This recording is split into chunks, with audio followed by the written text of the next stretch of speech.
What's up, guys? Back with another video. This time I'm doing a little oil change. I'm going to keep it real quick, short and simple. You're going to start with your 13mm right here on this bottom bolt.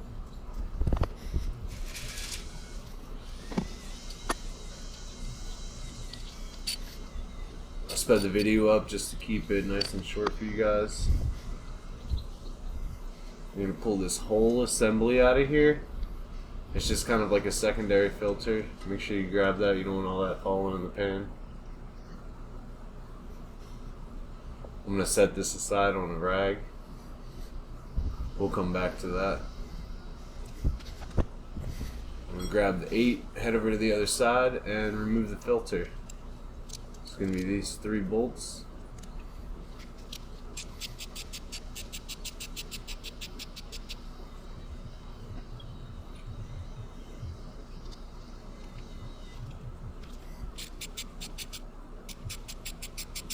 Now you'll notice I had some trouble with this filter and I ended up removing the rubber gasket. I actually went back and reinstalled the rubber gasket backwards. So once you take it out, you'll notice that one side has a little bevel in it. I just put it back in with that bevel facing out and it fits better.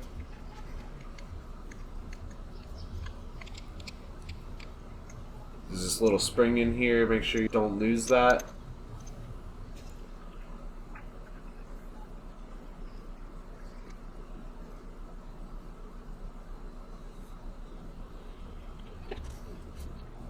I use the K&N 112 oil filter.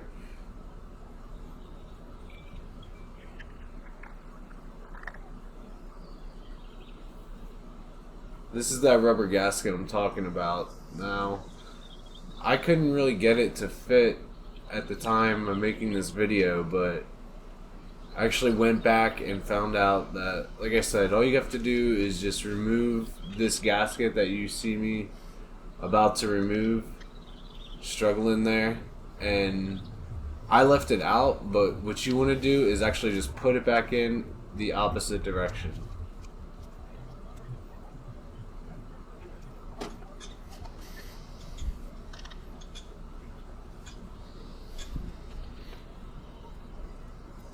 Now when you're putting this back together, there's a little arrow in there, make sure that's pointing up.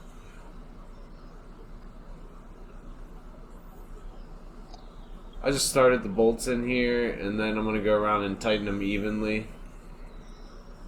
Just because this is spring loaded, so you don't want anything cross-threading, and you just want it to go down nice and even to create a nice good seal. That way your oil's not leaking everywhere.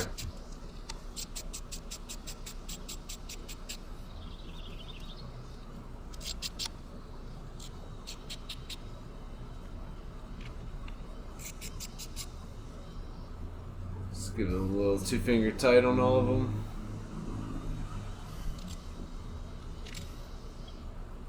Wipe up any excess oil, or else it's just going to smoke off when you're going down the road, which is fine, really.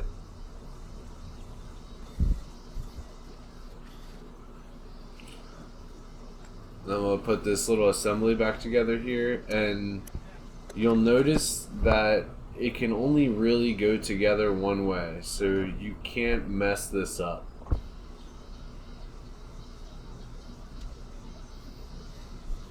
Well, I'm not going to say you can't. You probably could if you really try, but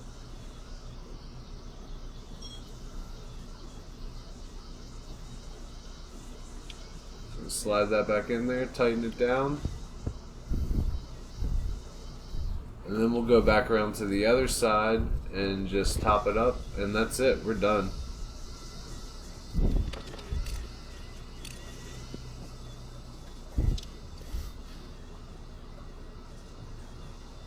I use Royal Purple just because it's a well-known oil, and really it doesn't take much to change this stuff out anyway, so there's no point in going cheap on it.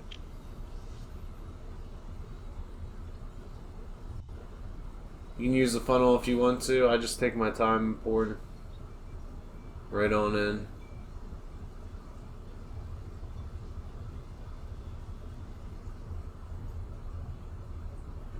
There's this little window at the bottom here You'll see at the end of the Benelli tag right there of the engine, bottom of the crankcase. And then you'll notice that there's little lines that basically you just want to be in between. Make sure the bike is level whenever you're checking it. That's why you see me tilting the bike constantly back towards me.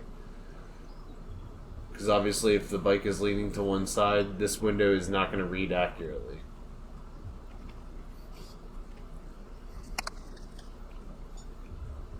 Used about 1.1 quarts.